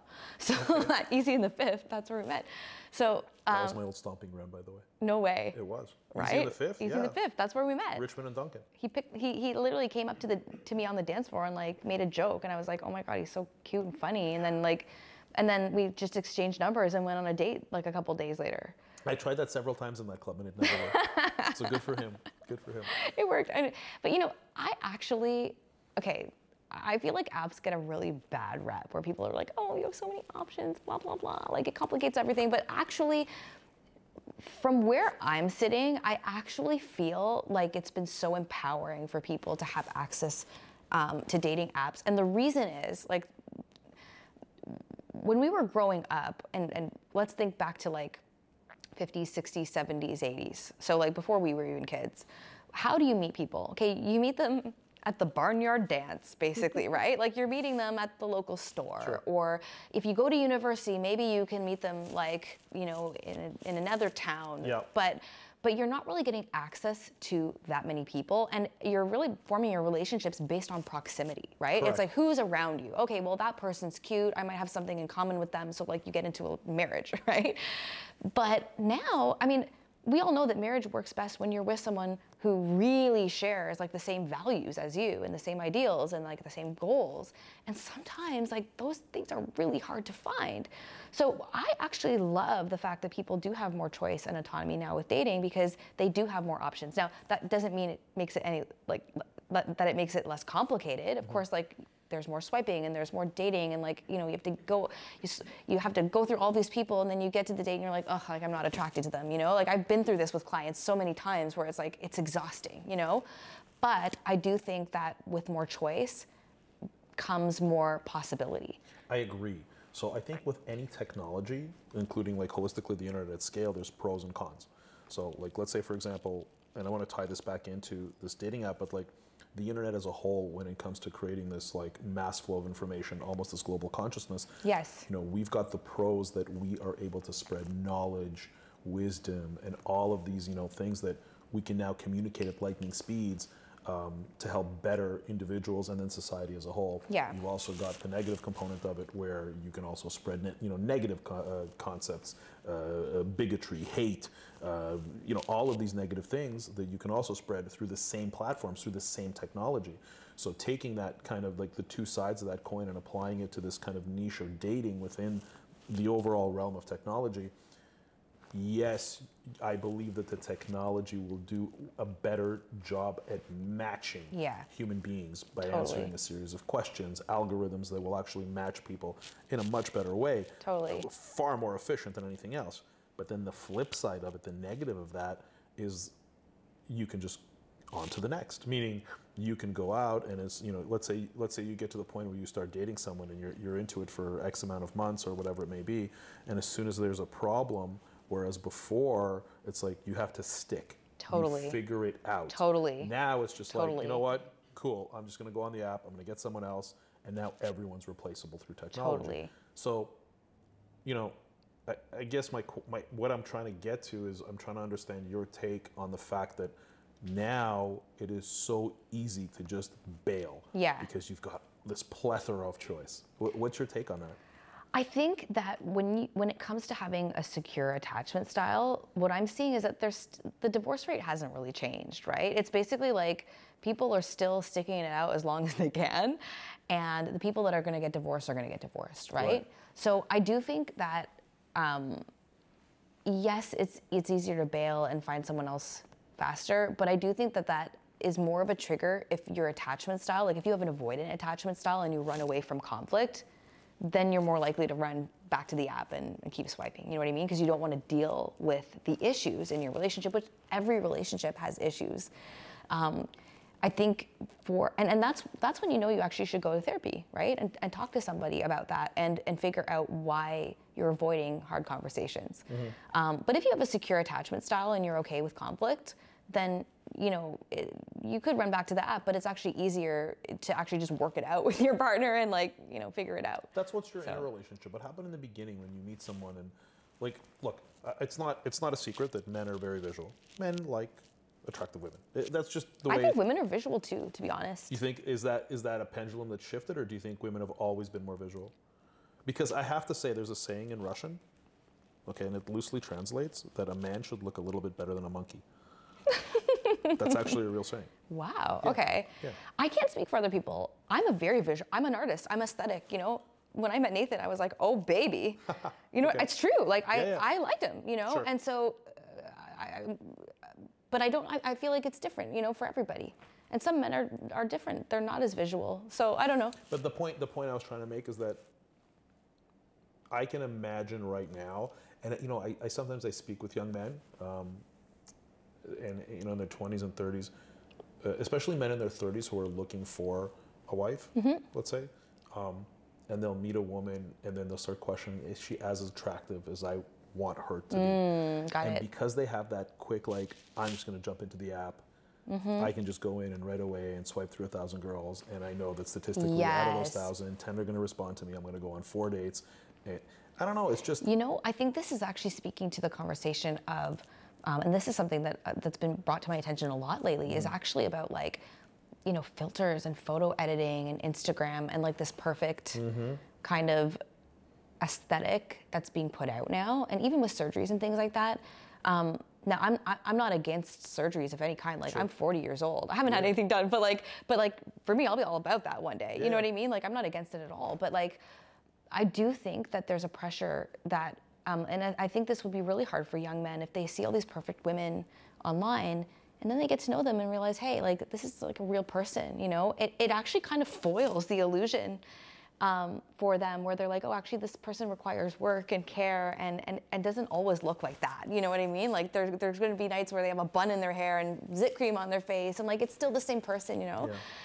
So I think social media might be changing that a little bit, where the expectations, right, from both sides of like somebody being perfect or looking perfect all the time, like that, we know that's not how relationships actually work. That's like date number 1 or 2, but then after that, like, you're real, and you have to, and people have to deal with that. You know the biggest advantage that your children have and my children have is the fact that you and we didn't go through, I feel, the whole, like, we didn't meet our partners through technology. And not that it's a bad thing, but the reason I'm saying that is because people now who will meet algorithmically in the future, it's going to be hard for them to explain to their children that this is how relationships work. Maybe I'm wrong, and maybe I'm just fighting progress. I don't know.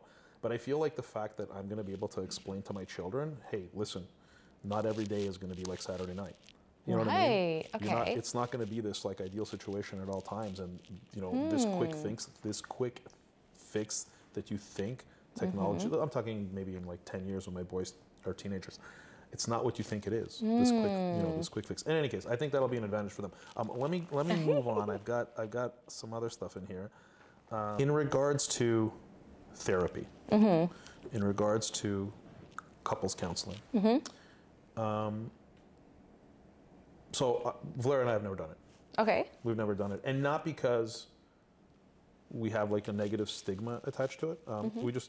Luckily we haven't needed it. At least I think we haven't needed it. Maybe That's awesome. Maybe she thinks we need it. But I guess my question to you is, at what point should a couple who's going through whatever they're going through, at what point should they seek therapy? Okay, so my instinct would say, like, you'll know if you need therapy. But then again, I've seen a lot of couples come to therapy as more of a proactive measure. So in my practice, KMA therapy, we actually do a lot of premarital counseling. Yep. So we'll see couples like before they ever even, they still have stars in their eyes, like they haven't even been married yet, haven't had kids. And they'll do kind of like that base of counseling, which is actually really healthy and good to have counseling before you've even encountered problems. Because then you can talk about like your plan for the future, or the things that trigger you, or just how to navigate tough conversations. I had the one of the founders of our kids' school. She was on. Her name is Layla Sentner, lovely woman. And she's got her husband David, and she told me that early in the relationship, they got, I don't know if they got like, I guess it was like a coach, but I think it was a form of therapy. Okay. When everything was great. And I said to her, why did you get a therapist early on in your relationship? And she said, because we both came from broken homes. Oh, wow. Okay. And although everything was amazing and great, we understand what could go wrong. There was like, I'm not quoting her Good verbatim, for her. but and they're like super close, you know, they're great. So do you think that when it comes to therapy, do you think taking a proactive approach, like would you say, like, you know, from my position, I won't speak on Valeria's behalf, but from my position, our relationship, I feel, is solid, and we communicate great, and we have a lot going on between our business and our kids and Totally. everything. And I feel everything's great, and let's assume she feels the same way, because I don't want to speak for her. Do you think it's a good idea for couples who are over a decade into their relationship, or at any point? Do you think it, honestly, proactively? It's totally up to you, because I believe in like the power couple, right? So I feel like when you are super aligned with someone, you can reach new heights that you never believed you could. And that's just about like getting on the same page and learning how to deal with your stuff. Also, like, it might not be the dynamic that you guys have. It might also just be personal history or baggage that you're bringing in individually that you kind of put onto each other. So I'm like super guilty of this with Nathan. Like, there's certain things he'll do that trigger me, but it's not even him. It's like my own past is coming out. And so we've been going to couples counseling forever. But I really love that, because I feel like whatever issue of the day that we're dealing with, of which there are many, you know, all kinds of things come up for us. So it's nice to have a place to go and talk about those things and kind of catch them before they get bigger or fester, you know? But what's interesting is that, okay, so this is what's interesting. This is literally what you do, right? Like, yeah. You're more than qualified to counsel people yourself. Totally. You can't be your own counselor? Definitely not. Really? Yeah, I mean, well, when you're the one that's experienced like experiencing being triggered or dealing with like your past traumas or whatever it is, you can't see objectively the situation. You don't even know what you're doing or what you're going through or the things that you're doing to your partner. It takes a third party who's educated and can really see it from a bird's eye view. What about early on? I've heard examples of people who literally months into their relationship, while they're still dating, they're having problems, then they're like, we need counseling. My advice has been to those people, sorry, before you, because maybe I'm not obviously a professional, but I'd like you to let me know, give me a critique of the advice I give. When a couple says to me, or when one of the people in that relationship says to me, oh, I'm early on and we're 3 months in, and you know, let's say like the man would say to me, she's suggesting we do couples therapy. Maybe I'm just, maybe I'm a savage, but I just said, yeah, you should probably get out of that relationship. Like, if you guys think you need therapy 3 months in, this is like the best it's ever gonna get. Like, this is like the best time, and you know, superficially, it's the best it's ever gonna get. You have a deeper bond later on, but in the beginning, where it's all, totally. You know.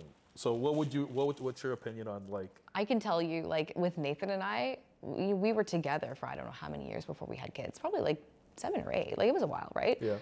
We were never, like, our life was so good. Like, kids definitely, oh my God, like that definitely made us have to work at a whole new level to make our marriage work, you know?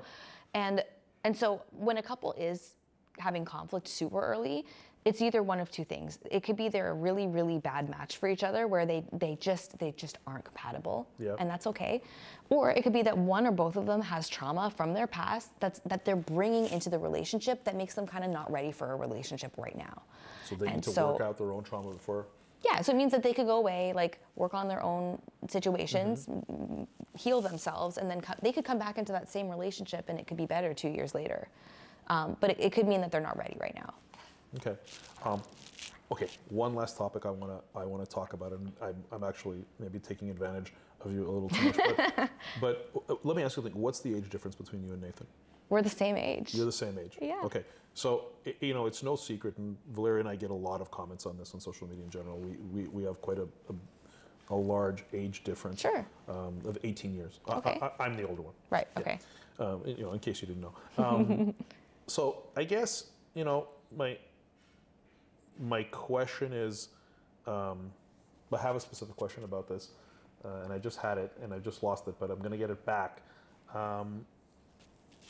You know, what's your take on this? Because I feel in society, it is somewhat common. you know, I didn't go into this relationship saying, I'm going to find myself a super young girl and get married. Totally. It just happens that I met Valeria and I fell in love with Valeria. And you guys are both rock stars. You know what I mean? Like, you're both, like, you really are great. But it's not my, thank you, together. but it's not my preference. I didn't, like, this was actually, I never had any doubts about Valeria. From the moment I met her, I knew that this was my person.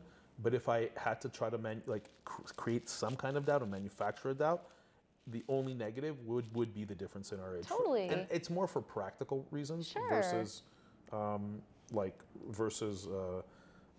any other kind of reasons. It's more practical than personal in the sense that, I don't know, like we're in different stages of our lives, and and then there's the fact that she's going to live for a very long time after I'm not around anymore. But that is something that crosses my mind. Okay. I guess, what would you say to people today when they're looking at not only necessarily like age differences, but like age, culture, kind of origin, at like kind of where they came from, ethnicity, people with, what are you seeing? People with very large differences, whether again age or any of these other factors.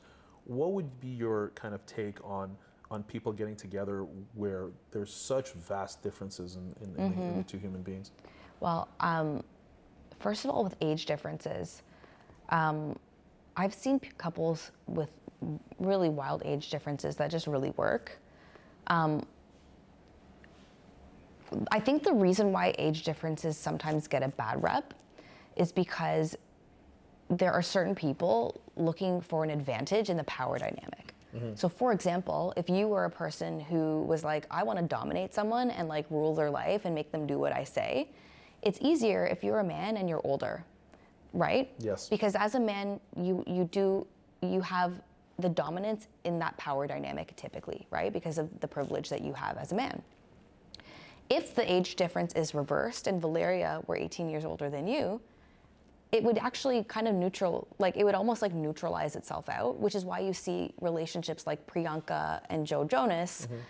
Is it Joe Jonas or Nick Jonas? Should I say that? I'm not sure. Right? I know one of them lives down the street. That I know. I know one of the Jonas brothers lives around here. So let's just say Joe Jonas. Yeah. But with Priyanka Chopra, for example, there's all these relationships where an older woman with a younger guy are very celebrated. Oh, is she older? Much older. She's she's like 11. No, they're not splitting up. No, it's the other guy. It's the other Jonas, right? Yeah, okay. But it's like an 11-year difference or something, wow. right? Oh wow. And here she is, this beautiful goddess, and I think TikTok has really celebrated that relationship and other relationships of age differences where the woman is older, because in society's eye, it kind of evens out the power dynamic. So the woman becomes a little bit more celebrated and autonomous and can be, feel a little more powerful in that dynamic where the man is inherently already more powerful. I've gotten a lot of that from Valeria's audience, kind of more in the early days when Valeria first kind of broke out on the internet, of people kind of accusing me of taking advantage of her, that she was so young and right. whatnot. Oh, that must have been really hurtful. Like that. No, I really didn't care. Okay. Oh, good. I'm glad. No, I didn't. You know why I didn't care? Because it's just very far from the truth. Yeah. I think if it was true, I'd probably have some bad or negative or guilty feelings about it. Yeah. But it was just so not the case. Yeah, good. That I just didn't. It didn't even cross my mind to get upset about it. But yeah, I mean, listen, people will have their opinions. So I don't know. Like I see your point. How some men would look at it as power, because probably they're financially in a different place than a young woman would be. But because it never crossed my mind, I can't really speak to that. I just don't. Yeah, I just totally. don't feel that that's the case.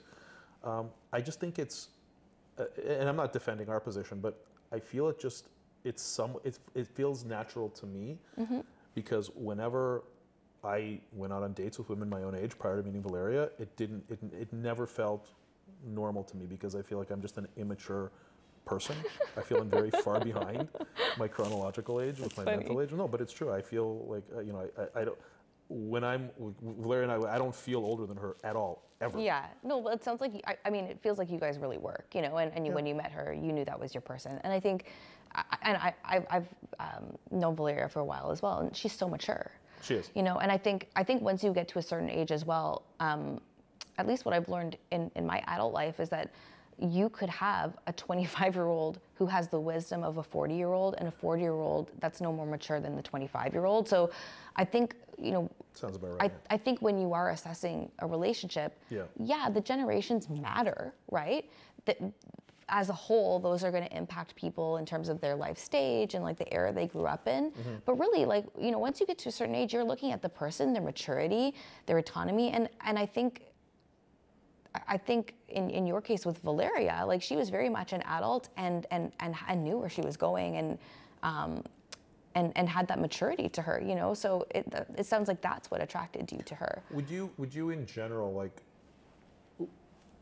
when you're talking to young women, okay, which you do, you're talking to millions of young women, and I feel like in your content,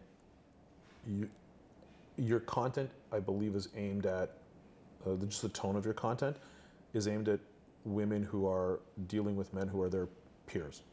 Yeah. Do you know what I mean? Okay. They're both in school. And things like that. So it may be controversial, but what would be your message, your kind of overlying, kind of more holistic message to a woman who's considering, let's say, getting involved with a man who is potentially a lot older, or comes from a completely different walk of life, where there is this vast difference and it's less their peer and more just something completely, what would be your advice? And don't you won't offend me, so I don't want you to think about that. Oh, no, it's okay. Yeah. No, I wouldn't be worried about offending you. So you mean like if it's a much older person or someone from a different culture that they don't know a lot about, just so it feels like it's difference. like, yeah. So well, from a psychological perspective, we're a lot more likely to feel an affinity towards someone who we feel is similar to us, right? Okay. So like, or we feel like they're the same. So if you're from the same hometown as someone and you meet somewhere else and you're like, oh, we're from the same hometown, like we're immediately gonna like get along. So I think those kinds of things lend people to naturally like form bonds. But that doesn't mean, like some of the most interesting, fascinating, amazing people I've ever met in my life are just totally different than me. And that doesn't mean that we can't be best friends. I think the main thing is just sussing out, like, where do our values lie? Like, do we believe in the same thing? Like, do we have the same vibe? Like, there's all those things. And I think that can be a really exciting, attractive, amazing relationship for people to have. So I'd say, like, don't let the biases of what everyone thinks you ought to do influence your decision for your life, because it's your life. And when you find your person, like, it's your person, like, just try to see past what we all have lists and things that we want for our primary, like for our life partner, right? So, but sometimes those lists go out the window when you find your person. How important or not important is it to care what other people think when choosing your partner? I think it's the least important thing. It's funny, and me asking you reminds me, and I'm happy you said that, because when I met Valeria, there were a lot of naysayers because of our age difference. And quite frankly, our cultural difference. I mean, although we are the same, we're both kind of like Soviet-era Jews. She grew up in Israel, I grew up in Canada. Right. So we're very different in that sense. And the thing is, I remember not caring. I remember not even like seeing it, like not paying attention to it. So that would be your take, is you got to do what's right for you. Yeah, look, as somebody who, like, in so many areas of life has had to defy convention, I mean, personally, I just know that when you listen to what other people have to say or want for you, it only ends up hurting you. The only voice you should be listening to is the voice that's within you and in your heart. And, you're as long as you're going into a situation with respect and love and compassion and it's consensual, like, then celebrate it. If you find that person, it's a celebration. It's nothing to be sad about. What's next for you, professionally? Well, so much. I'm so excited. There's so much I want to do. Tell me some of them. I really want to keep working on I want to help other entrepreneurs, like small to medium-sized business owners, with their creation of viral content. Because I feel like everyone has something in them that makes them tick and is a zone of genius for them. But why viral content? Why is that important for a business? Well, I'm watching a lot of... I'm asking because I know the answer, but I'd like to hear it from you. Well, I'm watching a lot of my peers really struggle with it. Yeah. And I think the message people are getting on social media right now, like if, you know, in business conferences and stuff, it's like, oh, post all the time, post 10 times a day, post everything you can, and like just don't be ashamed. Sounds like somebody who I'm going to. Sounds like someone who I'm going to go see tonight. Amazing, and that's a cool philosophy too. I feel like I know who it is, but well, like it's Gary Vaynerchuk. Right. Yeah. Oh, awesome. He's speaking tonight. Yeah, and I'm going with you. That's so cool. And so while like techniques like that might work for certain people, it's never been the way that I've approached it. I've approached it from this like really like other end of the spectrum of quality over quantity, and never repurposing content across platforms, almost never, like God forbid, right? I see you don't do that, yeah. Right? Well, now I do it a little bit more on Instagram, we but like we do. And that's fun. Our business is very, like, our take on it is very different. Right, but, and yeah. that's fine. Like, and now I do a little bit more between TikTok and Instagram, but like, but there are some people that just they have this mentality of like more is always better, and I feel like some of my peers in the business world are really struggling with that because they don't want to be ashamed of their content. They don't want to put out 10 pieces of shitty content and have none of them like do well, and have like I would rather see you put all of your energy into one piece and really work on it and look your best and fucking feel your, excuse my language, feel your best, and just and have something that's literally so good. Hey, don't beep that. Don't beep that. That's real, okay? Yes, please continue. Yes. But like, I want it to be so good that it's burning a hole in their pocket that they want to get it out there because that's how proud of it they are. Yeah. I think that is the best way to make content for me and for my friends. So but you're doing it at scale. So what's difficult to do is to do that, to have that kind of passion about every single piece of content that goes out at scale. Not at scale. Yeah, you can take, you know, segments of a long conversation and make it into reels and throw it out all day long. But what you're talking about, so I mean, it requires a ton of effort on your part because you're doing this this kind of high quality level based on your own standards. You're doing it at massive scale. Yeah. And you think that's attainable for small business owners? I think that everyone's capacity is different,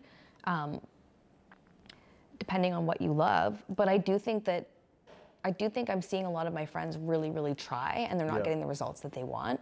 And it's not leading them to grow their businesses to the level that they really want, and they could have like a lot more success if they had the strategies. I think. So, are you alluding to creating potentially an academy of some kind? Yes. Yeah. But stay tuned because it doesn't exist yet. Well, listen, I think it's a great idea, and I think that for you being a business owner and instructing business owners on how to get scale through virality on social to affect their business, to create that kind of loop back into their business, I think is a niche, it's a very good and needed niche.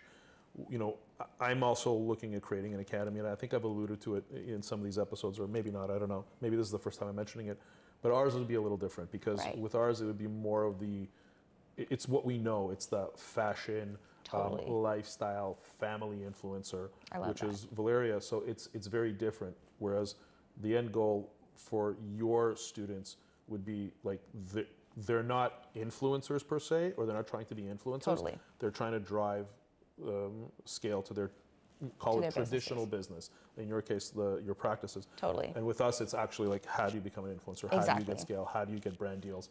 How do you convey yourself in this kind of artistic manner? Totally. So that's great. Any other things? Any other projects? Or is that all you want to disclose for now? Well, the other thing is like the music. So I've been making I've been making music. So like I mean I guess I can say this. My producers are in Vancouver. Yeah. They wrote and produced a song "Call Me Maybe" by Carly Rae Jepsen. Oh, okay. They're really well known. They've done all of Sean Desmond's new stuff, which is really cool. But no, they're known on an international scale. And everything that I've gone through in my life and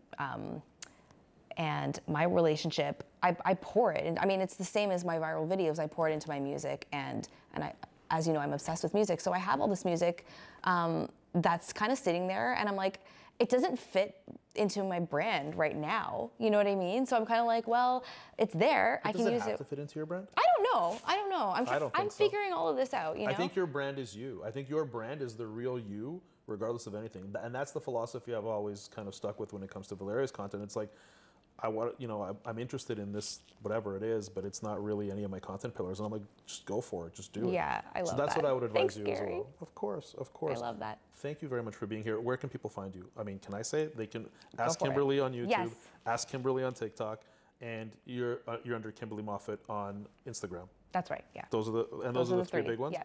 And of course, there's your website, and you're always being booked as a speaker, and you're on media and everything. So guys, please go check Kimberly out. Kimberly, thank you so much. Thank you for having me, Gary. This was the best. I really enjoyed this talk. It was so much fun.